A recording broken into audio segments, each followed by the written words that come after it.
Right, good afternoon ladies and gentlemen. My name is Chris Kendall. I'm the new kid on the block, if only that were true. Unfortunately it's not. And it's my pleasure to host this afternoon's session, A Fall from Height, the Aftermath and What Can We Change? Joining me today, I have three people who all have faced the aftermath and consequences of a fall from height and gone on to use that life-changing experience to become champions and advocates of height safety. UUJason Anker MBE will be well known to many of you. Jason was paralysed from the waist down due to an avoidable accident when he fell from a ladder in 1993. Since then, he has gone on to talk openly and passionately about the physical and physiological effects of his experience. A ROSPA Archangel Award recipient, he has since been awarded an MBE for his passionate commitment to making sure that what happened to him doesn't happen to anyone else. Paul Blanchard in the middle. Paul broke his back, fractured 18 ribs, and suffered head injuries and a punctured lung following a fall from height.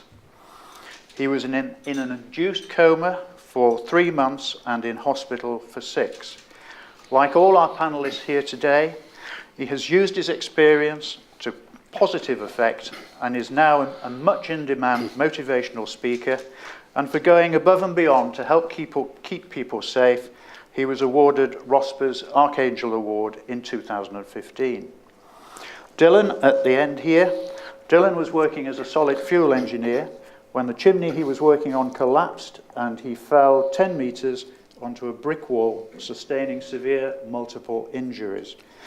His story is a harsh reminder that these kinds of accidents continue to happen, which is why he is now a motivational speaker and was recently appointed as a safety ambassador for Wilmot Dixon. I'm also delighted to say that Jason, Paul and Dylan have all kindly agreed and enthusiastically agreed to be ambassadors for the No Falls Foundation, the first and only charity dedicated exclusively to falls from height, but I'll speak of that a little bit later on. The plan today is to explore the various aspects of a fall from height, but in particular, the personal stories and experiences of our individual panelists. Finally, can I ask that we keep all questions until the end? So, it's a perfectly normal day. You say goodbye to your wife and partner and set off for work. What happened over the next 24 hours? Could I start with you, Jason? Yeah, we was working on a construction site, working for a farmers company, and we've been putting a bit of pressure to get the job done. It was running behind, there was money issues, and I made a decision 2:30 in the afternoon to go up an untied ladder.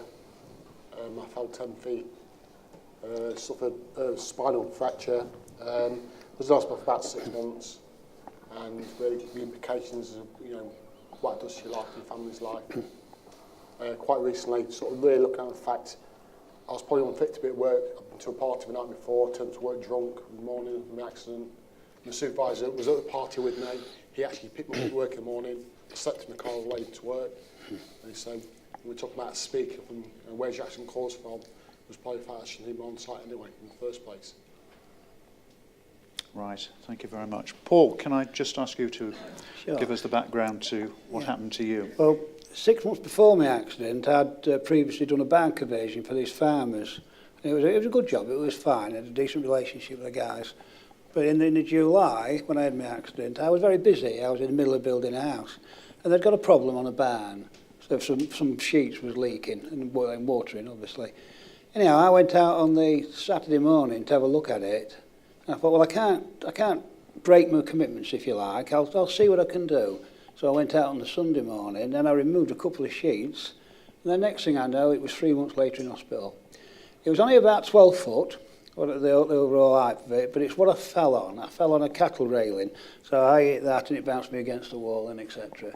And as I was lying earlier on, I was airlifted to Lincoln Hospital initially, and then I was transferred to Sheffield Hospital, where again I spent 6 months in total with that. And again, I'm paraplegic, I'm paralysed my chest down, if you like. T6, if you want to be technical, that's the vertebrae. And all the extent of the other injuries was the same.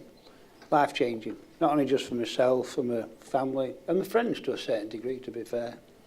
And that's what I'm big on, to be honest with you. Like, it didn't just happen to me. Obviously physically, but the ripple effects, if you like, the things that my wife has to do now, that I should be able to do as an able-bodied person. But that was my accident, if you like. Yes, thank you very much.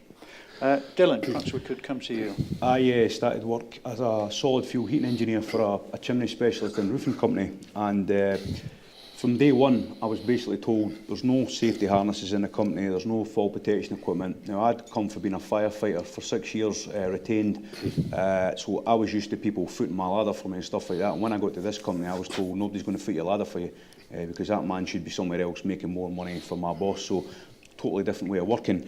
And I spoke up and I said, you know, I want a safety harness when I'm working at height. And I was basically told that we had a special dispensation in the company from the health and safety executive, allowed us to work at height without these harnesses. Now, complete lies. And to the extent that when I had the accident, after it, he typed up a fake dispensation to try and convince me my accident was my fault, so I wouldn't go to health and safety about it, which I did, and he was fine for it. But, you know, I wasn't even supposed to be on the job that day. I was standing in for somebody that did chimney sweeping. And this guy went out at the weekend, got drunk, phoned in sick on the Monday morning. I was quiet on my work, we were short-staffed. I got sent out to go and do his job, so I shouldn't have really even been there that day on that job. It was a bad set of circumstances, and it's just unfortunate that it happened. I fell 33 feet, landed on a garden wall. The pillar of the wall basically hit me under my arm. If my arm was over the wall, if it had been inside the wall, I would have hit my head. So I always think, you know, I'm really lucky to be alive, really. But as Paul was saying, and Jason, you know, it's the after effects, you know, it affects your life. It tears people apart, tears lives apart, families apart. And, you know, that's the hardest part of the accident, you know. The accident only happens within, you know, maybe a couple of minutes, but it's the after effects that really get to you, you know, and they just make your life harder, you know. Thank you, Dylan. Thank you. So you've suffered the fall. It's clearly going to be life-changing. Hopefully the treatment you received in hospital was first class. I assume it was. So you came home. Was the support there, once you'd come home, available to you?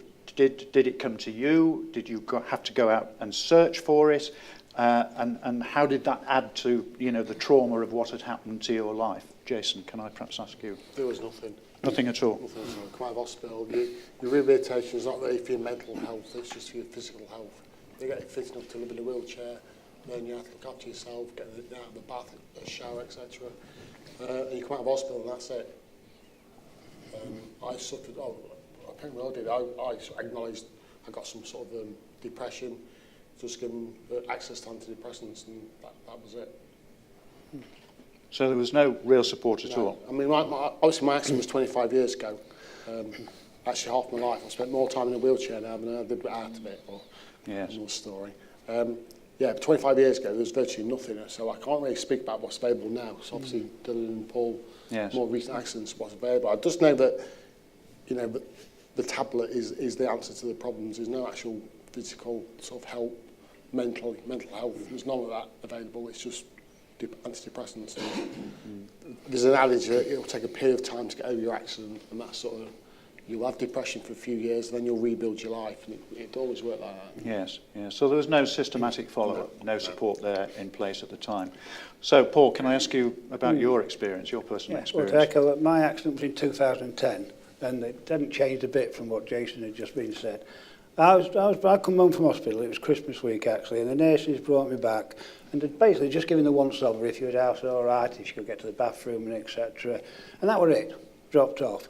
The district nurses was available, and they're still available if you want to ring them if you have a problem and etc. But they was adamant about physio with myself, and I'm sure Jason did this in rehab in hospital. They wanted you to stand up. They really put an emphasis on being able to stand up. Bolted to something and then elevated up because of gravity and etc. So I got scheduled for some physio, and I went to the local hospital, and I had two nurses lift me up, hold on an handrail, and let me go. And I fell flat on my face, and I ended up with a couple of stitches on my chin with it. And the consequences of that, if you like, after what you'd already been through, if you like, I thought, no, not again. But as far as follow-up and support, yes, I suppose they're there if you ring them, but there's not a check-up, the doctor doesn't see how you was. I have an annual check-up, actually, at Sheffield. They like to call it an MOT, and things like that. And that's only through my choice of being still connected with Sheffield Hospital. Basically, no, there isn't none. Nothing at all. Okay. Dylan, was that your same experience? Did you have the same experience? I had my accident in 2011, so close to Paul's, and there was nothing there for you. The benefits people, they took my money off me 5 months after my accident, stopped paying me benefits and said I was fit to go back to work on crutches, on roofs, you know, work that one out. And that's what they said to me, and I'm thinking, who the hell do I go to here? You know, they're working for the government, this company, and I put an appeal in and I got it back, but it took me 6 months. And I always say in my talks, you know, for that 6 months, if my mum and dad hadn't helped me out, put money in my pocket, put a roof over my head, I'd have been living on the streets. You know, and that's the seriousness of it. And you know, nobody really cares about you after an accident. It's like you feel like you're just a number. You know, and there's not much help for you. And I just felt, you know, like Jason says, it depresses you, makes you feel down. You know, and you think, oh, why do I bother? You know, I've had this accident. It wasn't really my fault, and they're treating me like I did this, you know, deliberately or something like that. So, yeah, there's not much help. And you know, even to the point where when I put in for compensation, my lawyer said to me, "You'll be entitled to industrial injuries benefit."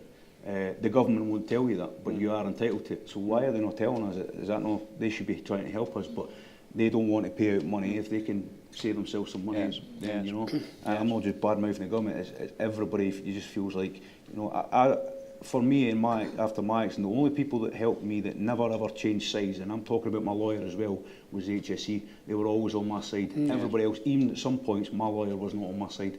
You know, and you just feel like you're alone, you've got nobody to help you, you know. And you've never been through this before, so you don't know what to do. No. You know, you need help.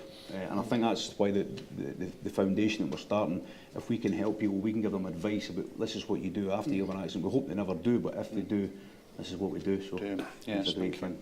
I mean, you've perhaps touched on it yourself, but I mean, can I ask you, Jason, what was the reaction of your employer at the time when this accident occurred? It was my father-in-law's company. Right. Yeah, so my claim was really, you know, was being pushed by the fact that we didn't want to sue my father-in-law. He wasn't really in a position to, he had no insurance. It was a recession, so he let his insurance lapse because the recession was hard. His idea was, I was trying to keep work coming for the few guys I've got. So he was cutting corners, not really wanting to cause an accident, basically just trying to keep his guys in employment. So he was doing all he could to keep us in work. So that's my case. That was your situation, yes. What about you, Paul? Well, I had my own business. Right. And when I was contracting to these farmers, and if you like, they went on to do a particular job. But as far as says help and compensation, I did get compensated in the run. I did get the right advice, actually, with that. But if I'd have been on a private job, all I've had done was my own insurances. The fact that they was a limited company, it sort of helped my cause, if you like, as far as compensation. And they was fined, actually. They was fined £35,000 of it, if you like, 2 counts of £10,000 and a £15,000 cost sort of thing. So no, that's what my situation was. And I will say in my own defence, like, I did things that was totally out of character on that particular day. That's a different story. Mm-hmm. Okay, so can we perhaps turn now to the longer-term financial and emotional cost of the accident and the long-term impact on you, your friends, and of course your family. Jason, may I ask you? Oh, sorry. There's a lot in there. About 10 questions. Right, long question. So let's talk about the emotional cost of the accident. Yeah, I mean, and the impact it had. It's massive. Like I say, I think my initial counselling in the hospital, you got a little bit from a social worker. He told me it'd be 2 years. He said, in 2 years' time, you'll get over all this. You'll have a bit of a dip. In 2 years' time, you'll be fine. And I sort of took that as 24, 25 years old. I sort of thought, I'll get through this bit. But it never came. Things got steadily worse. Mm-hmm. I think we'll all agree. You have some really good mates who have been there all the way through it, but some friends you've had just can't actually deal with the situation, so they tend just to drift away. You know, I was still a young lad. Guys want to go to the nightclubs, want to go to a concert. They invite you to come. You know they don't really want you to come because you're in a chair and you slow them down. So everyone starts making excuses. And I know Dill's lost a few friends by it as well. And it's not that they're doing anything wrong, they can't deal with the situation. I don't think anyone's seen him. Well, I've got a driver, sounds glamorous, but it's not. If you met him and spent all day with him, he's a nightmare. But I've actually encouraged him to speak, and he gives his perspective of what he went through in the accident. He tells about how he used to come to the hospital. When I was in hospital in the spinal unit, he said we used to all go to the pub before we came because it was so bad in the hospital, and walking by beds full of lads and various states of injury. And so we knew you was in pain, pretending you was okay. He says we were sat there thinking we're okay. Then we go to the quiet room, family room, and we all break down in tears. And that's sort of the pressure that's not there. And I harp on about it all the time. I'm so enthralled with it. I think the mental side of it is massive because you can financially support somebody, but I think we've all suffered. The mental side of it is what you really struggle with more than anything. Because the same I was saying, blokes don't like showing things, don't like speaking up when we've got problems. So you tend to mask it. Mine was drink, drugs, drink. Drink from you. Yeah, drink. Just try and mask it and pretend that everything's okay. And the longer it goes on, the worse it gets. Was that your experience, Dylan? Yes, sorry. Sorry, was it Paul. me? Right, sorry. I was never offered or even suggested anything about mental health and how your well-being in that sense is like, and how you affect your wife, your family is, and etc. Like, so that was it. But when we did come home, and if actually I'm going to backtrack. When I was in hospital, when I was in a coma, Jenny, with my wife, she was told twice, I wasn't going to make it through the night. And I think about this a lot. And then she was told after that she's going to be, his actual words was, he's not going to be the same man as he was, i.e. brain damage. But fortunately, I'm all right. But I think, I can't... That's questionable. Am I all right? Am I all right? I think I am, No, it doesn't matter. Move on. I forgot what I was going to say. No, I have no comment to make on that. I'm all right, I'm with it now. But I think about the mental anguish, I can't find a better way of describing it, that she was going through. Going home, not knowing if you're going to live, not knowing if you're going to be brain damaged, and the financial aspect of it as well. Now, I was 55 when I had my accident. We got a few bob, if you like, wasn't rich or anything like that. But I thought we found this out, and again, there was going through that with my daughter. My wife never went on a bank account with me. You know what I mean? I probably had the same bank account from being 16-year-old. So they couldn't get out of the bank what money was rightfully theirs. And they had to go to a solicitor to get power of attorney to get their own money, if you know what I mean. In fact, the bank manager gave my daughter a form for me to sign while I was in a coma in hospital. But that's the nonsense of it, isn't it? That's exactly how it is. But them early times, them early days, months, whatever, they was going through that. But when I come out of hospital, I was a very nice man. Now, I've never been suicidal, but I've certainly had a lot of depression, especially in that early days. And it does take you time, year, 2 years or whatever, to adapt to this life, this way of living, if you like. I could spend 10 minutes to tell you how you're getting in and out of car, how you're getting in and out of bed, and etc. Life's totally different. And it's not just for me, it's from the family as well. Dylan, do you have anything to add to that? It affected me emotionally in a lot of ways, but I used to go to the gym for about 14 years before my accident. That was my thing, that was my only hobby, and I loved it. And I miss that, I really do, but I was fit and strong at the time before I had my accident. And back in 2014, still living with my mum and dad, and my dad died in the living room. He took a heart attack. Now, for me, before my accident, I could have chucked my dad over my shoulder, I could have ran with him to the car, and I could have drove him to the hospital before the ambulance could. I know that. But because I'm now physically half the man I used to be, I wasn't able to do that. And it makes me feel guilty because I always got that what if question in my mind. If I could have got him to the hospital in time, and it affects me every day. I think about it every day. And I've never asked my mum this, but I always think, does she blame me as well? Why weren't you able to help him when he needed it? And he died in my arms, basically. I tried to get him up off the couch. I managed to. I did my back out, the pelvis went, and I had to put him back down on the couch and watch him die. And it's like, I always think that before my accident, I'd have got him to the hospital. Maybe not in time, I'll never know, but it's the non-knowing that gets to you. So things like that you would never think about, that's affected me because it's something that I did one day at work that I knew was wrong, but I did it anyway. And it just, that knock-on effect, and it just keeps going through life, What if? Yep, what if I could have done this? I remember Dylan told me when his dad passed away that he realised he got a heart problem, and he hid it from the family because he thought he was going through so much pain with Dylan. He actually hid it from his family. More stuff for the family to deal with because we're going through my stuff. So I think he's kept it to himself and just thought, I'll be fine. But we found out, he had heart problems, and he was going to the hospital. He was getting appointments to go to the hospital, and my mum was saying, why are they keeping on asking you to go to the hospital? And he wouldn't tell her either. We think he's kept it from us because of my accident. So again, my accident could have led to his death, and we'll never know, and it's the known one. So it's not just me that's been affected by my accident. You know, indirectly I might have killed my dad, and you know, when it goes to that extent, you're just thinking, you know, you feel like a piece of, you know, it's horrible. You just feel guilty, so much guilt. It is. You know, for the 3 years, I'm sure we feel guilty about loads of things. Just put an example on that sort of context. My mother, she's gone now, bless her heart, but she lived in a flat, so I couldn't get to see her. For the last 2 years of her life, she got dementia and one thing and another. She couldn't come and see me. So if you like, that's that part of your period of your life. You took until she was in hospital, she didn't know what hell was going on. That was it. I hadn't seen her, if you like, in the last 2 years of her life. Consequences.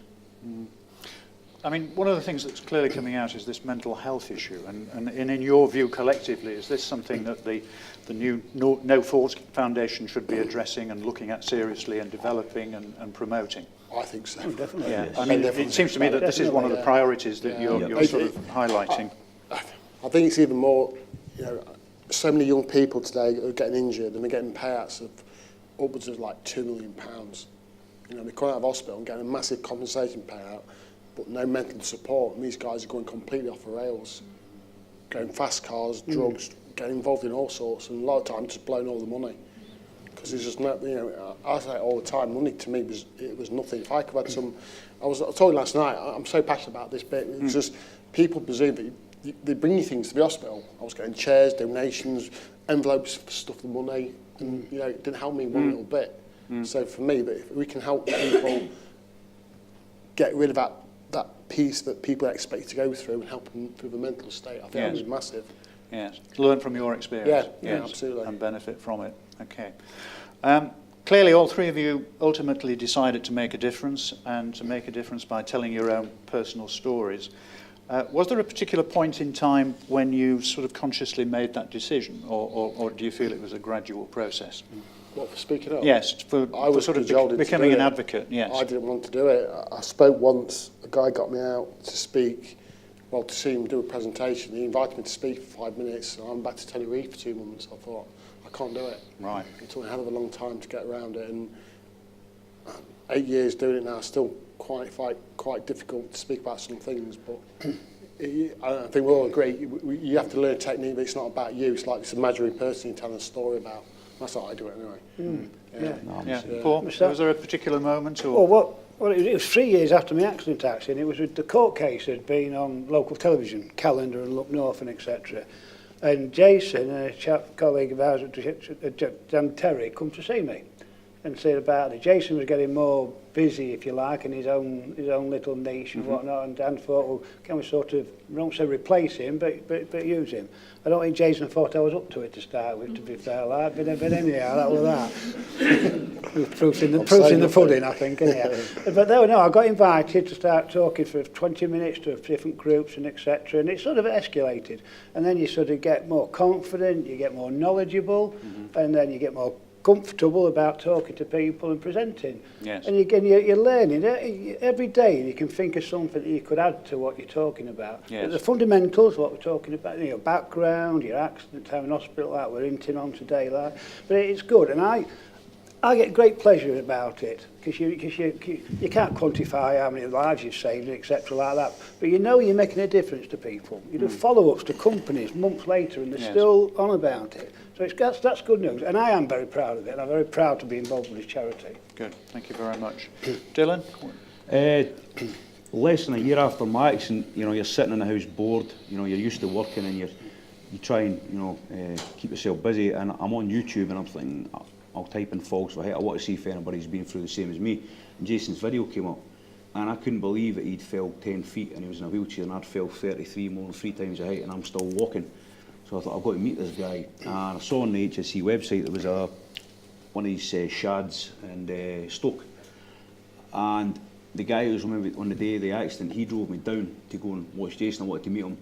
And he wanted to see him as well. Because he was affected by my accident also, emotionally and mentally. He went into shock and left the job the next day because I've affected him as well. And watched Jason, and it was so raw because I had just had the accident. It was so closely since I'd had it. And I just thought, I'm so lucky. And I went up at the end, shook Jason's hand and introduced myself and said, you know, I've had an accident as well. And he said, oh, you should be doing what I do. And I'm like, but I'm not in a wheelchair. And he said, it doesn't matter, it shows the other side. You don't have to be in a wheelchair for it to affect your life. So we got in touch, and I was, when he'd come up to Scotland, I would go and watch him and stuff, and you know, and he did explain to me, oh, it's a lonely life, sorry, you know, you're in hotels at night on your own and stuff, but I wanted to make a difference like what he was doing, so just sort of got started that way. Right. And it just happened from there. And, right. Okay, thank you. Doing what I do. All three of you have obviously done lots of talks and presentations. Do you ever sit there when you're talking to people and think, yeah, they're sitting there, they're listening to me, but they don't feel it's never going to happen to them? Do you ever get that sensation that, yes, they're going through the motions, they're here, they're listening to what you have to say, it's perhaps making an impact, but it's never going to happen to them? Yeah. And do you think that's part of the problem that we all face in terms of getting this message across? Yeah, it is. I think it's never going to happen to them. It's always somebody else. Always. Yes. Yeah. And how do you feel we get over that? Part of my speech is if it can happen to me, it can happen to anybody else. My story's not about me, it's about you listening to a story and thinking what you do. So that's just trying to put it does happen. You know, it does happen to people. Yeah, because I mean the philosophy, it seems to me, is that, you know, we've done it this way for years. I'm still here, I'm still working, I'm employed, I'm doing my job. I picked some up on what Sean said earlier. I was at a construction college and speaking to my young guys, young painters and decorators, and I was just using an analogy that you paint a building, painting the gutter, and as you go down, you move your towers all the way over, but when you get to the last little bit, and then you only tend to lean over. He went definitely wide. It's my supervisor showed me how to do that already. So the old knowledge from the old guys is still being passed over to the young guys. Yes, I'm sure that's the case. Paul, how do you feel about that? Well, obviously the context of my talks, obviously I talk about the accident in more detail than we talked about today, and actually then at the end of it you'll get guys come up to you and say, do you know, I've done that sort of thing tons of times, and if you like there, by the grace of God goes aye.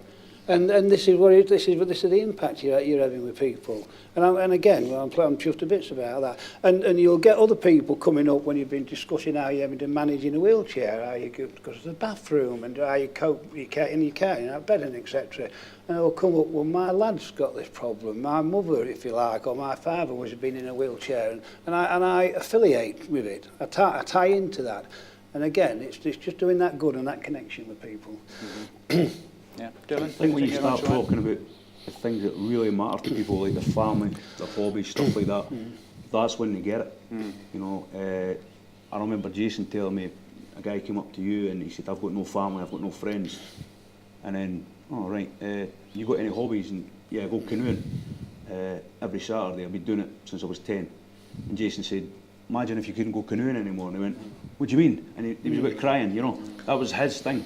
Everybody's got something. And when you tailor it to that, then they say, oh, what if that did happen to me? I don't know, I had a guy down in Portsmouth. He'd done some unsafe on site at Wilmot Dixon, so they got me in to speak to him. Sat down one-to-one with him. What's your hobby? Skateboarding. I said, what would you do if you could never go skateboarding again? He said to me, don't even say that. I don't even want, you know, that's making me feel bad, you know. That's my life. Yes. I said, well, you have an accident here, you'll not be skateboarding again. Yes. Especially if you're in a wheelchair or, you know, you're on crutches like me, you know. And, oh, I get it, you know. And that's the way you get to them. You tailor it. It's not about us, it's about them. I think yes. Some of the property is like, when I speak to the guys, I try and make them, you probably won't have a major accident because we're getting better at them, but what about the minor accidents? And I was doing so, it sometimes terrifies them. We're talking about things, you know, broken arms, broken legs can affect their lives if they play rugby or football or golfing or whatever. So sometimes you have to play them with conscience a little bit and chat about the hobbies and pastimes. What matters to them personally. What matters to them, absolutely. Especially with young people, you have a different take on it with age groups, if you like. You know, a young person who ain't got married and all that sort of stuff, ain't got children. Yes. And all that sort of, and the mental approach, which you said, because obviously you're restricted on what you can do physically. That speaks for itself. Like, you've got to keep that mind going. It keeps you fresh and it keeps you alert, and that's a general thing anyhow. But because you've lost so much on a physical aspect, that's even maybe underlined in importance. Yes. Yes. Okay. Based on your personal experience and what you've learnt since the accident or accidents, what do you personally feel now are the key factors that are going to drive health and safety in the work at height sector particularly, based on your experience over the years now? I don't know. Does it? I mean, I've been doing it 8 years, and you think we're getting somewhere, then you just hear the same accident happening again. It frustrates me, it must frustrate everybody else, but it always seems to be the same accident that's happening again. You know, I think someone mentioned the age of a guy, I saw those in his 70s on a roof. You know, so it's just happening all the time, and you get the alerts on your phone that come on, and you think, you know, it's not a new accident, it's an old accident that's happened again and again and again. So, yes. You know, it's down to collective, I think, the approach that some people have got, management who are at fault, or middle management. And I say it's everybody. Everyone's in it together. You know, it's not them or us, or us and them. It's just everybody together. You know, when it happens to a company. It can devastate the individual it's happened to. As they said, the work colleagues. It can affect the company itself. You know, if you're a sort of a smaller company, the chance of recovering from a major accident is probably pretty slim. I know advice is a lot of time to follow the companies. Just follow the company. Yeah. Which in some ways is, I'm missing a girl. One of the colleagues worked with Matt Hazelton. His company was involved in fatality. He was told to fold it, and he wouldn't fold it. He said, if I fold it, people are going to think that I'm at fault, so he kept it going. Simply, you know, he struggled for years, build his business back up. So it's essentially an educational process, isn't it? And inevitably takes time. Yeah. But I think we are making some progress, and certainly thanks to your contribution. It's that safe practice attitude, isn't Yes. it? That wants to become habitual, and in the workplace. But obviously, you take that same attitude at home, and it becomes instilled in you. It becomes your way of life, if you like, to have a safe approach. Now, I'm going to quote you NHS figures actually. In the last 4 years, there have been 100 people died from falling from ice, with construction and agriculture. How they've tied them both in. Now, whether how they categorise it, whether it's falling from 4-foot trestles or 6 actually scaffolding. Now, that's, if you like, the tip on the iceberg, because the people who have them life-changing effects from falls are obviously multiple numbers of that, etc. The bottom line is it's still out there. Yes, it's moving on, and people are getting better, and people are getting more aware of it. And again, you can talk about the consequences to a company when things go wrong. Never mind the personal effect of things to the family and friends, because it does, it's a ripple effect. It affects everybody you know. Dylan, anything you'd like to add to that? I think safety's changing for the better. It is gradually changing. I heard a story recently about a power station in Hull, and there was safety issues, there wasn't even batteries and the smoke alarms, and the guys just had enough of it, and 300 of them walked out and said, we ain't going back till that's done. Now, would that have happened 20, 30 years ago? No, just get on with the job. Yes. Now we're proud to be safe. Not trying to use your tagline, Jason. But we're getting proud to be safe. It's becoming, you know, it's not that thing, you're not going to get the piss taken out of you kind of thing for speaking up about safety. Now it's seen as, well, that's okay, you can speak about safety. So another story, I'm sure most of you have seen it. The scaffolder in Manchester wasn't clipped on at 60 feet. He was getting threatened with a jail sentence. I think that's the way we're going to go. So now if we have to threaten people with a jail sentence to clip on, it doesn't matter. As long as they clip on, they don't have the accident. It doesn't matter how we get them to do that. Because who wants to go to jail? So the guys are going to clip on, aren't they? Can I just add to that? Because we've done some, I use it on my presentations. So that guy was he was thrown off site instantly, sacked straight away. A member of the public that photographed him, he was thrown off site. And it took him 2 years to come to court. So what was learned in 2 years? Well, nothing, because 3 months after that incident, 2 more guys on the same site was caught doing exactly the same thing. So I agree, there needs to be a punishment, but it's, you know, my belief is that guy should be a speaker on safety. And we should get him in here speaking to you guys about what he went through. Not just punishing the guy that way, he should be a speaker. I mean, we try and search for him actually. We've got his name. We try and look for him. If he'd come out and speak about what he went through for them 2 years, what his family went through when he got sacked from his job, instantly, so we had 2 years, we had no work, so let's get a guy come and speak.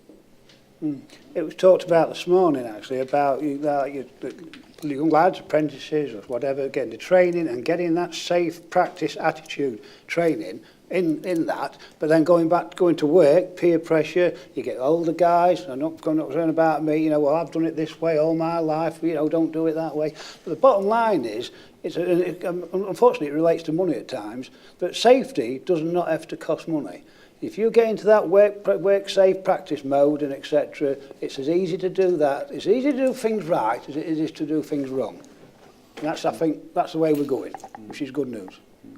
So collectively, you do feel attitudes are changing slowly, but perceptibly they are changing. For a better, yes. Okay. Right. Well, thank you very much, gentlemen. This is the point where I open this up to questions. Does anyone in the audience have any questions they'd like to ask? Please. I think we're bringing you a microphone.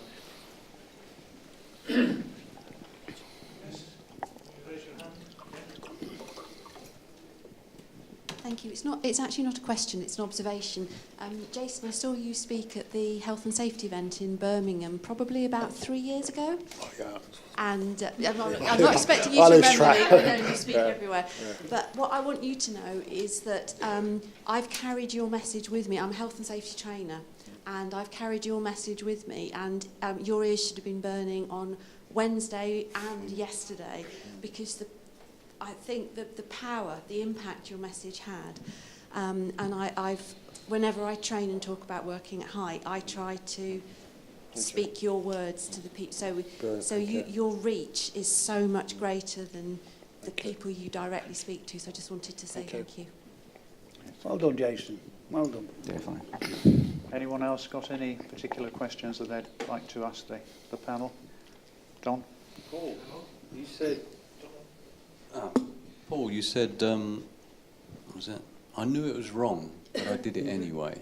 Have you ever sort of analysed that and thought about that? Well, unfortunately, I don't beat myself up about it because I don't know why I did. I mean, I don't do peer pressure.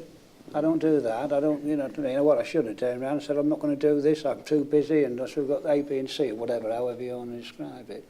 Now, it was a Sunday, actually, morning. There wasn't no hangover involved or anything like that, you know what I mean?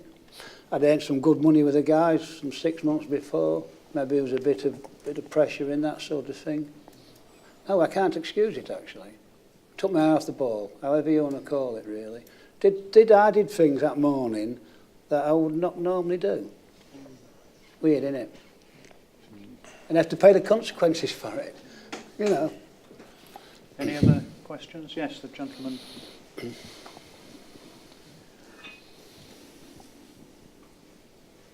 Hiya, thanks for speaking to us all. Just to say, even though you got your payouts, the insurance companies, how did they treat you one at a time? Yours was I was followed nearly every day of my life. They would sit outside my house waiting on me coming out. I'd be sitting in a car. As soon as you come out, the windows go down, they get their phones out, they start filming you, follow you down the street, follow you into a shop, follow you out of shop, swap over with another person, they start following you. I got followed around town for a full day once. I'd be at physio 5 miles away. I'd got the bus there to get there. They must have followed the bus because when I come out of physio, they were waiting on me. They knew I was there. To the point where I stopped going out. The only time I'd go out is if I had an important appointment, because if you don't go to them, they'll use it against you in court. You weren't trying, you weren't mitigating your losses. So that was the only time I'd go out, and it turns you into a sort of hermit, I stopped leaving the house. My girlfriend left me because of it. All these kind of things, and they make your life hell. They're trying their best to catch you out doing something you shouldn't be doing, take it to court, and you lose your compensation. The thing about it is, the biggest drive in all this is that when I had my accident, I think my compensation claims, I think it's about £900,000 went for, and we settled for half of it. But because the compensation claims have gone up so much these days, they can employ a private eye to follow you for £10,000. And if he can catch you doing anything, it takes a small percentage off your quantum. So you got a claim for £5 million, and they can get you 25% responsible. That's something now a lot of money. So that's why the insurance companies will admit that's why they'll tend to do it. It's nothing as in personal, but it is what they will do. They will try and get any blame back onto the person because it could significantly reduce your quantum or your payout that you get. About the compensation and the mental attitude, I got compensated. I did all right, you know what I mean, not a fortune, but I sort of got a cheque, and it wasn't like winning the lottery. No. It didn't mean a thing. It made me worse. It meant absolutely nothing at all. You know what I mean? I wasn't going to go out and get myself another car and all this sort of thing. It was just there. Yeah, you got financial security or something like that, but it didn't mean nothing. I deliberately spent mine as quick as I could. I went and bought a house with it because I knew I might do something stupid with it, you know, because it didn't make up for anything. So, I might end up going out and blowing it on drinking, that kind of thing, or going buy the stupid car. So I saw the house I wanted and that was it. I'm buying it because I know this is the rest of my life. My compensation, I got £220,000 and it works at about 6,300 quid a year till I retire, so I can't live on it. So what am I going to do with it? Try to take it to the bank, thought I'll put it in the highest interest account, maybe that'll work for me. They offer me £1,800 a year before tax, less than a £5 a day for the rest of my life. You don't get compensated for your accident. No. You know, it's nothing, it means nothing, and Jason will tell you that, Paul will tell you that, it means nothing. The worst thing about the conversation is perceptions of everyone else changes as well. Yeah. Perception is you have an accident, you get compensation, or you've got loads of money and your life's all right. So it's terrible. I'm going to tell you an example. We was out, I mean, it was a team, me and the wife and my sister-in-law in a pub near the Untrain, anyhow. And we had a conversation, and again, a guy at the bar, he said, "Oh, that's Paul Blanchard. Do you know he got £1 million?" You know, literally, we could overhear it. So I went over to him. I'm a nice guy, actually, believe me, I really am a nice guy. But I went over to him, I said, "Oh, you got it wrong, mate. I got 5 billion, and I didn't have to win the lottery either." Do you know, it's just a concept of people, you know what I mean? It's unreal. Yeah. I enjoyed that, actually. People's perceptions of what you get. I'll give you an example. The guy that phoned in drunk that day, went out on the Sunday night, got drunk, and I had to go and do his job for him. And he put a comment on Facebook recently, and it was something about, went out and got drunk last night, never turned up for work. So I just put a smart comment on. I said, "The last time you did that, I ended up in the hospital." And he said, "Yeah, but you landed on your feet." He thinks I've landed on my feet because I now own a house, I got compensation in his eyes. And this guy has now been given a harness. He works for a different company now, and he doesn't wear it, he doesn't put it on. And I can show you pictures for his Facebook account where he's standing on a chimney stack after my accident, posing for the camera, without a harness on. He's learnt nothing. He's in the 1%. He'll never change his mind. The only time he'll change his mind is when he's lying in a hospital bed. And you know what? People like that, it tends to never happen to them. It's Saw's law, innit? But this is that he thinks I've landed on my feet. Yeah, but you landed on your feet that day because I got a wee pay, you know. And this is people's attitudes. They think you become a millionaire when you have an accident. You're not, you know. I know the one thing, the bottom line is I'd rather be how I was, or I wish I was how I was, let's put it that way. Yeah, no amount of money would, if you could go back, you would, no amount of money would change it. And I think that leads back into what we were saying before. I think the mental health side of it is more important than the monetary side of it. It is. Yeah, definitely. I remember doing the same with my cheque when I was coming home from Edinburgh from my lawyer's office on the train with it. And I'm sitting looking at it, just putting it up in front of the train seat in front of me, and I'm like, is that it? I've been through all this, and I've got the rest of my life to go, and I'm paying every second of the day. That's what I felt. And it's a piece of paper. It's not even cash, it's a piece of paper, and you just look at it and you're like, is that it? It's nothing, innit? Yeah. It is that not knowing. It was like 3 years when we got involved with this after from the accident. But that period of time, yes, we'd moved house and sort of got into a bungalow and whatnot. But life is very negative, to be fair, because you're not obviously doing the able-bodied things you do. I mean, and when you are able-bodied, my life was very physical. I used to play squash and all that sort of stuff. Do you know what I mean? But then when that's all took away from you, and then you're in your wheelchair and you've only got this to be working with. Do you know what I mean? It's frustrating. Thank you. Any other questions? Sorry, Sean at the back. Yeah, thank you very much. I just wanted to echo the comments made earlier, but your stories reach far and wide, actually, beyond the audience you speak to. I've certainly recounted it to people who work directly for me and clients as well, and it has huge impact. And I think you are reaching a lot of people. I appreciate that there is that 1% you often don't reach, which is very difficult. So I wanted to ask about, I think you've sort of answered the question anyway, which is about the level of support you got. You mentioned about getting compensation, but were you offered any help with what to do with that? Considering your state of mind at the time, anything could have happened. You might have decided to rip the cheque up and throw it away or something. That's why I wanted to do it in the office when he passed it me. I had my son with me. They were sort of celebrating. We finally got this money after all this time. I got to check him out. I wanted to rip up in front of him saying, is that it? Is that what sort of like smashes your dreams. Like, you know, I'm a car guy, and my dream car was always a Ferrari 430 Spider. I never ever thought I'd be able to afford one because of the job I did. You know, I wasn't highly paid. I could have went and bought 2 of them when I got that check. I didn't want them. The dream's away. 1, I'm not fit to drive it. 2, driving that, I would be thinking, well, what I've got to go through for the rest of my life for this. You know, I'm paying for this every second of the day in pain. What's the point? You wouldn't enjoy it. So everything if you won the lottery, we've all got a list of things we would do. When you get this check, you can't do those things because you can't enjoy it. The dream's away because you've had to go through all this and going through it for the rest of your life just to pay for this, and it doesn't make it worthwhile. If we'd rather go out and work hard for that money to buy what we wanted than have to go through what we go through every day. You know, and like you say, if we could all take it back, we would, wouldn't we? My wife had experience not long since actually, and it was a bitchy woman, to be honest with you, talking about things, and she says something about purchasing something. She says, well, I won't want to spend any money I ain't earned, and that was a dig at my wife because of the compensation. Because it becomes common knowledge, and like I say, I keep repeating myself, it wasn't a fortune and all that sort of thing, but that's the sort of thing, and it's like people tend to begrudge you, and I'll tell you something, family have begrudged you having a little bit of financial security. I find it quite bizarre myself. Like. Thank you. Any other questions? Peter? Just a comment on what you were talking about previously. Isn't it funny that if you win the lottery, they give you lots of advice on how you hold on to your money and spend it properly? That's another question I wanted to ask.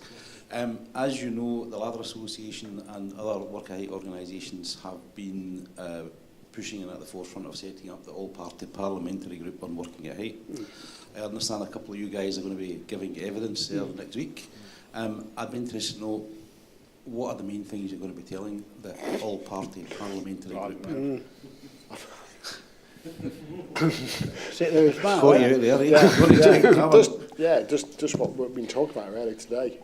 Yeah, absolutely. I've not been briefed by Jason yet.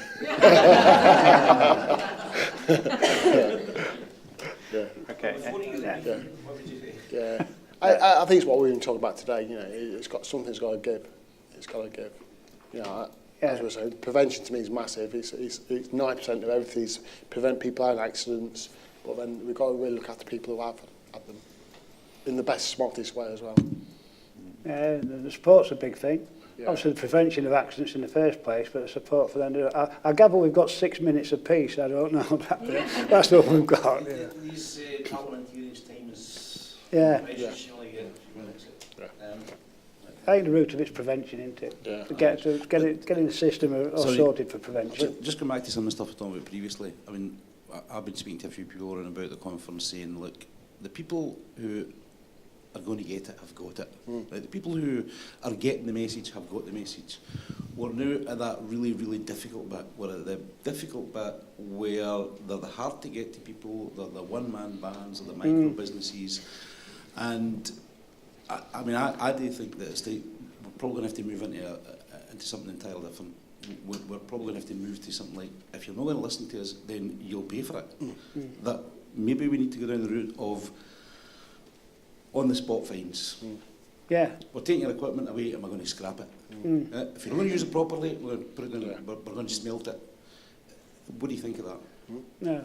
Definitely. 3 strikes and you're out attitude, isn't it? There's a system there. One strike. One strike. Because you only get one chance. That's right. No, it's fine. I think anybody working at height, for any business that's going to have working at height, you should have a licence for it. And you should be inspected first. And you should have the basics. You should have harnesses, the right ladders, everything. Until then, you don't get your licence to start trading. So if you trade, you're illegally trading, and you'll be done for it. You know, you'll be prosecuted for it. I think that's what should happen. I think that should be the minimum that the guys got: the ladders, the harnesses, the ropes, everything they need to work safely at height. Because you can start up your own business, you know, in a day, can't you? You can just go and buy a van and I'm in business now. You know, you don't have to. Well, you should have the right equipment, but there's no policing that sort of thing. And I think that's what it should be. You know, it should be a minimum standard that everybody works to. So you've got the right gear. There's no excuses. You can't do roofing now without scaffolding, even on a bungalow. You're not allowed to do that. That's HSE involvement with that. But they get around it, don't they? I mean, we were at the Wilmot Dixon Safety Conference few weeks ago, and there's guys outside working on the hotel, nice hotel, it wouldn't be a cheap job, and they're using trestles with scaffold boards. Not even 5 scaffold boards, they're using 3. So they're moving around. And my boss went and got the manager and said, do you realise what we do? There's people out there working on safely. Do you realise you'll be prosecuted as well as them if that goes wrong? And immediately they went out and stopped them. Whether they went back to work after we left, I don't know. But that's what happened. But that, you've still got that going on to this day. And I passed a guy down in, I think it was Leicester, and he was actually standing on the trestle. There was no boards. He was standing on the small bit of metal of the trestle, doing some reaching up. I think it was rough cast or something like that. Still to this day, we're using to stand on trestles with any, you know, and this, it goes on. It just happens, and it needs to stop. At the back of our bungalow, there's obviously another bungalow, and there was fitting solar panels on there, like. But there was a guy up there who was walking on the roof. He was walking on the ridge and etc. and pressure cleaning the roof in preparation for fitting these solar panels. And my wife went out. She let him have it. Do you know what I mean? She explained to what had happened to me, like, and he didn't do it. He stopped actually. He did stop. Now whether he goes to the next job and does it again or not, you never know, like. But it's just to let people know, isn't it? You know, I went out in the garden because it was a nice day, like, and I had a little word with him, like. But that was quite interesting. The bottom line is it's still happening, doesn't it? And some people aren't going to change 1% again. But you're not going to get it through to them in the end, which is unfortunate. Thank you very much. Any other questions before we? Yes, one at the back. Thank you. Just a general. Is this turned on? All right. Just a general question. It seems like a lot of the problem is education. Do you guys go round to like colleges that have building regs training and that sort of thing? Do you do talk to them as well? You do? Yep. Yeah. Good. Yeah. Thank you. I always warn them, I think like I said, I always warn them that what you learn in college today will not be what I told you when you get out into a workplace, because someone will tell you to do it a different way. So yeah, it was mentioned before, you get it all the time. College kids only know what they know at college. It's only in the real world when we get pressured into doing stuff they shouldn't be doing. I think piecework's one of the guiltiest things. You know what I mean? There's pressure to earn money and etc. Cut corners. I think that one is myself. Okay, thank you. Any other questions? No? Right, thank you very much. I mean, perhaps just to put this in some context, or to give it a wider context, so I was looking at some figures from the HSE, and they reported that over the 5-year period, 2012 to 2013 and 2016 to 17, falls from height accounted for an average of 40 fatal injuries per year, 28% of the total. According to the HSE, just under half of those falls from height occurred over the last 5 years in the construction sector, and falls from height accounted for 7% of self-reported non-fatal injuries over the period 2014-15 to 2016-17, an estimated 43,000 cases. So that just gives you some scale of the problem. And that is one of the reasons why we're delighted today to be announcing the No Falls Foundation, sponsored by PASMA and supported by all member organisations of the Access Industry Forum, which is made up of the 11 principal trade associations and federations in the working at height sector. The No Falls Foundation is the first, or will be the first and only national charity dedicated exclusively to the work at height sector. It'll have 3 principal objectives. First, to research the causes of falls from height. Second, to act upon that research to prevent falls from height. And thirdly, to support those people facing the aftermath and consequences of the fall. And we've heard dramatically a lot about that today. And of course, to generally lift awareness and understanding of falls at height in general.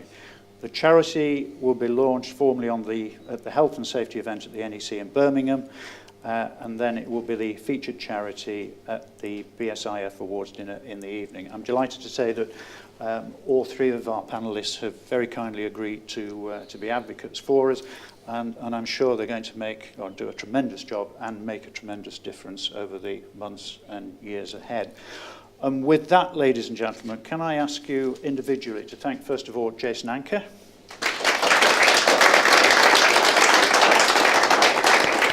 And next, Paul Blanchard. And finally, Dylan Skelhorn. Thank you.